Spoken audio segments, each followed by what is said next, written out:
মেয়েরা বাবার বাড়িতে আসলে বা কাছে যদি কোনো বড় দিদি থাকে, কোনো যদি ছোট বোন থাকে, তাহলে দেখবেন সকালবেলা যতই লেট করে উঠুক না কেন কোনো টেনশন থাকে না যে আমার বরকে কে চা দিল, ছেলেরা কি খেলো না খেলো, এই টেনশনগুলো থাকে না। তো ইন্ডিয়াতে যেদিন ঢুকেছি তার পরের দিন তো চলে এসেছি বড়দির বাড়িতে, ওর বাড়িতে অনুষ্ঠান ছিল। সকালে একটু লেট করে উঠেছি ঘুম থেকে। উঠে আদি অরি আমি তিনজনই আমরা লেটে উঠেছি, ওর বাবা সকাল সকাল উঠে গেছিলো। তারপরে চা পাউরুটি খেয়ে একটু বসেছিলাম, অরিক কার্টুন দেখছিল, আমিও ওর সঙ্গে ছিলাম। আর আদি পড়ছে, হোমওয়ার্ক করছে।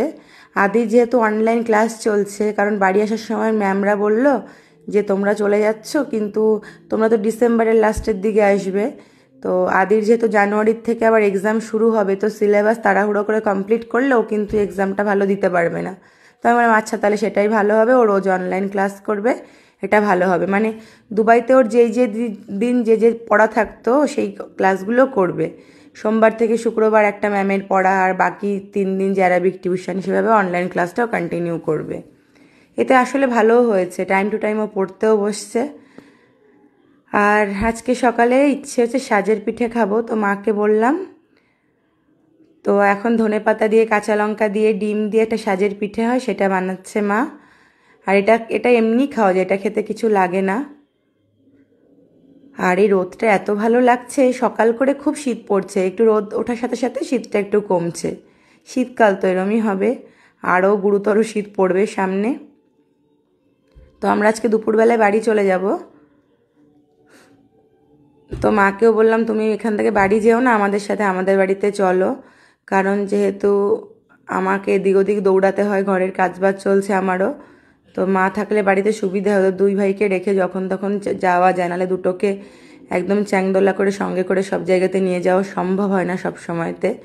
আর অরিকে নিয়ে তো কোনো দোকানে যাওয়াই যায় না, সেই দোকানপাট পুরো তোলপাড় করে দেয় ও। তো মা বাবা আমাদের সঙ্গেই যাবে, এখান থেকে ওনারা বাড়ি যাবে না, আমাদের বাড়িতে যাবে। আর দিনগুলো কেমন বলো, যে একটা সময়তে আমরা বোনগুলো বাবার বাড়িতে থাকতাম, আর আজকে দেখুন সময়ের সাথে সাথে সবাই বড় হয়ে গেছি, যার যার শ্বশুর বাড়িতে শেষে থাকে। তো এরমই হয় না? আর বোনদের সম্পর্কগুলো এমনই হয়, বছরে একবার কি দুবার দেখা, এরমই হয় বোনদের সম্পর্ক। আর এটা দিদির তো আলাদা এমনিতে উনুনের ঘর নেই, মানে উনুনের যে ঘরগুলো হয় রান্নাঘর, তো এরকম একটা ইনস্ট্যান্ট উনুন বানানো, যেখানে পিঠে টিঠে খাওয়া হয় আর কি।